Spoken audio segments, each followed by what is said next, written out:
Author and investigative journalist Naomi Klein believes China is ready to finally show off a potent hybrid of the most powerful political tools of authoritarianism and global capitalism. To discuss the significance of China's debut on the Olympic stage, the Real News Network's senior news editor Paul Jay spoke to Naomi Klein in studio. Welcome back to the next segment of our interviews with Naomi Klein. Naomi, we saw this tremendous explosion of celebration at the Olympics, fireworks and such, and as close to perhaps a Big Brother society as one could imagine, and we see this sort of image of millions and millions of people marching into consumer paradise, led by a benign leadership. You worry about consuming, we will worry about the politics, but if it's also harmonious, just why are there so many cameras and so much security? So talk a little bit about the real state of conflict in China, and why is there such a security apparatus? The Chinese leadership is incredibly worried about unrest. That's the emphasis on harmony, is a response to the fact that this has become an enormously unequal society. And it's a very precarious political situation because you do still have a political leadership that pays lip service to the idea of equality and calls itself a communist party. So it is a very precarious situation. Now, surveillance has always been a huge part of the communist system in China, of keeping people under control. But as China has transitioned into this booming capitalist economy, it has had to displace millions and millions of people. 130 million Chinese people are classified as migrant workers, which means that they have chosen to leave their rural communities to look for work in cities like Shenzhen or Guangzhou, or they were forced to leave because their community was just leveled by the state and turned into a new shopping mall, a new highway. So this presents a challenge for social control, because when people are living and rooted in their community, then you have all of the usual party structures that keep an eye on you. There's the old lady down the street who's actually keeping track of the last time somebody had their period and whether or not they're adhering to the one-child policy or not. I mean, it's that level of nosiness. But that level of nosiness requires knowledge of your neighbor. It requires that sort of gossip that is so familiar and to maybe a certain amount of buy-in for the reason for doing it. Buy-in, yeah, but also it does require a kind of a tight-knit community and a culture of snitching. The fact that there are 130 million people roaming China looking for work has broken down that system of social control and snitching, because when you are an economic migrant and you're going to a new city, nobody knows you.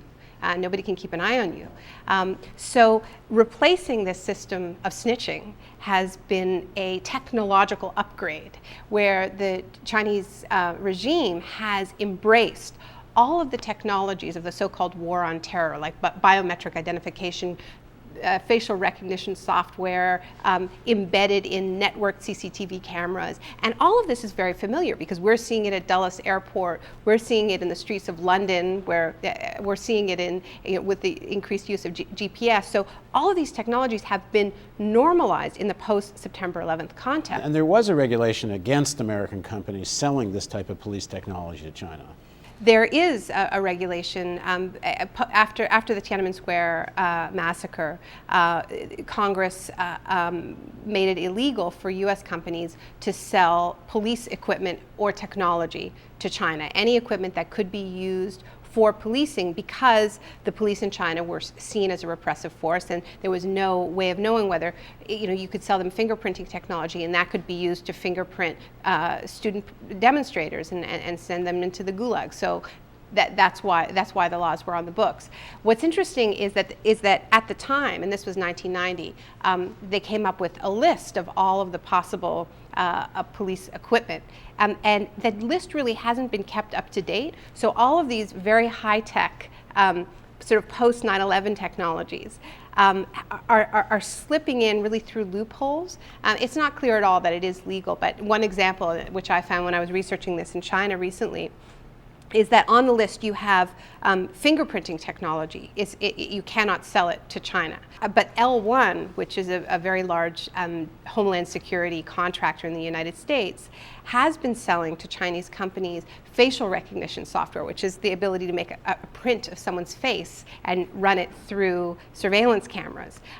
Now, that was in the realm of sci-fi in 1989 when the Tiananmen Square massacre happened. And so it's sort of traveling through this loophole.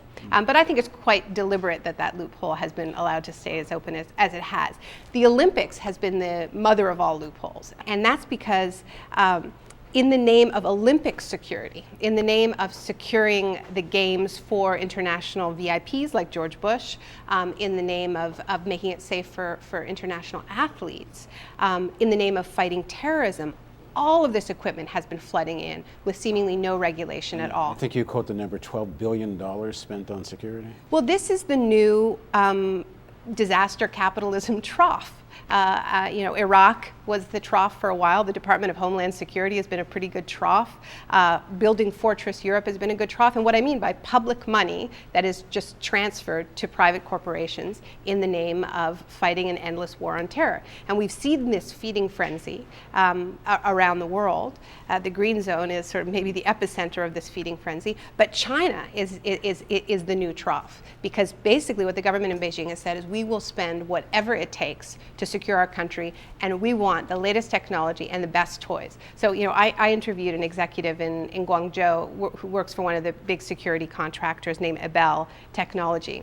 And he said, London is so dated. London is 10 years ago. We're the future, right? And they see themselves as really wanting, the Chinese government really wants to show that when it comes to surveillance, just like when it comes to everything else, they're ahead of the West. So they're saying, we're not doing anything different than London is doing with their cameras, and we're not doing anything different than George Bush is doing with his Patriot Act, but we're going to do it more and we're going to do it better because we're China and we do everything better. In the next segment of our interview, let's explore further why there's such intense levels of security in China. Please join us for the next segment of our interview with Naomi Klein.